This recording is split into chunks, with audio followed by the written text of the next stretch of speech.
start by pouring bread flour and cake flour into the bowl, crumble some fresh brewer's yeast into it, and start adding water a little at a time.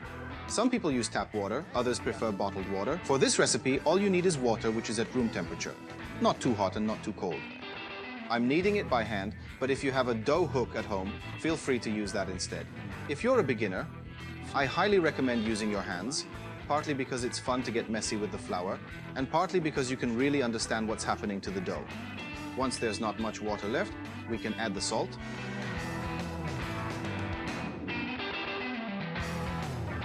I transfer the dough to the worktop and continue kneading. Little by little, the dough will stop sticking to your hands and start becoming more and more smooth. The dough is no longer sticking, but when I pull it, it still tears, so the gluten mesh hasn't formed yet.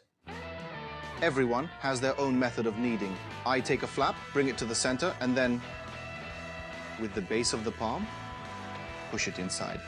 The dough is almost ready. Right now it's a bit stressed, so I let it rest under the bowl for 5 to 10 minutes. Now the dough has rested, we just make a couple of folds. Bring it into the middle. Bring it into the middle,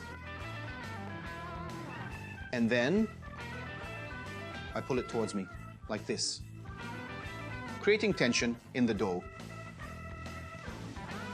A quick rounding of the dough, cover with cling film, and let it rise for 6 hours. Then the first rising always depends on the temperature. For example, in winter, I keep it in the oven while it's switched off, but in summer, I leave it out. The important thing is that it's well covered and kept clear of drafts. 6 hours have gone by, and our dough has doubled in size, just like we want. Now, with this risen dough, we have two different options. One is to bake it directly in the classic baking tray, or you can divide it into 3 parts to get the classic round pizzas. For the first option, I transfer it directly into a 30 by 40 centimeter rectangular tray, which has been lightly oiled on the bottom. I lightly oil my hands, and I start stretching it out.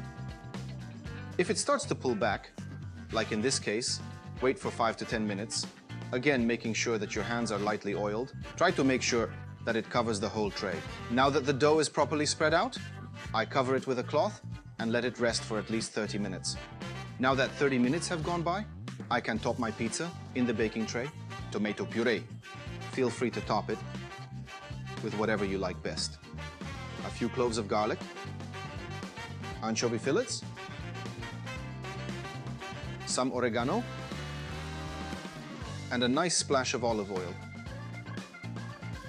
Bake it in a conventional or non-fan assisted oven at 250 degrees Celsius, and after about 25 to 30 minutes, our pizza will be ready.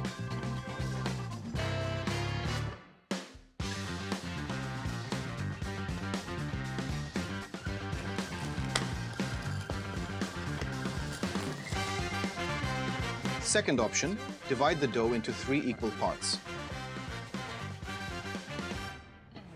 I take each piece of dough and I fold it until I get a ball.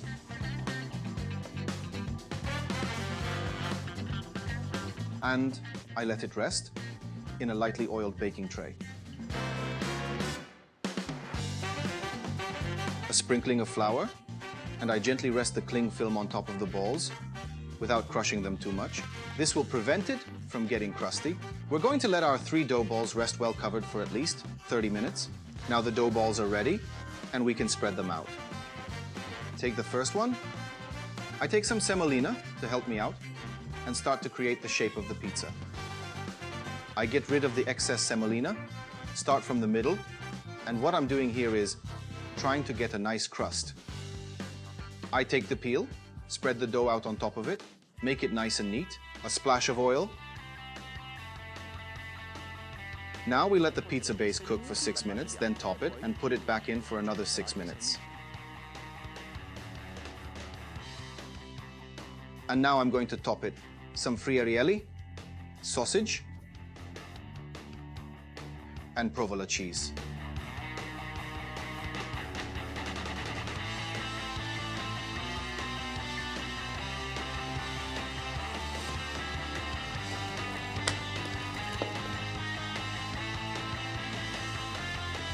And now let's taste it.